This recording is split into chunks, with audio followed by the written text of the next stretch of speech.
Hello అండి. మనము 1,00,000 SIP for 3 ఇయర్స్‌కి మాట్లాడుతున్నాము. Total investment will be 36 lakhs and then stop your SIP. Let compounding work very silently. Okay. With rate of 12% అయితే within 10 years అంటే 3 years investment చేశాడు, 10 years wait చేశాడు. తర్వాత 96 lakhs corpus generate అయింది.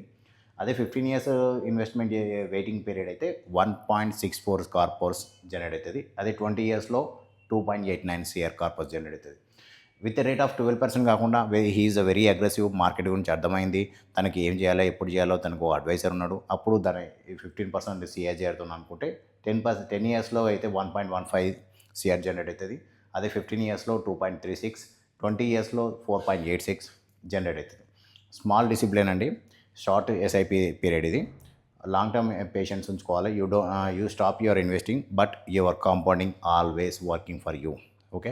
ఇది ఎందుకు చెప్తున్నాం అని ఈ కాన్సెప్ట్ ఎందుకు చెప్పామంటే మనకు అంత టైం లేదండి. నాకు 10 ఇయర్స్లో 1 CR కావాలి, 20 ఇయర్స్లో 1 CR కావాలి. ఒక షార్ట్ టర్మ్ అమౌంట్ ఇన్వెస్ట్మెంట్ చేస్తా, ఫర్ లాంగ్ టర్మ్లో వెల్త్ బిల్డ్ చేసుకోవాలి అన్న వాళ్ళకి ఇది ఈ solution. Thank you so much.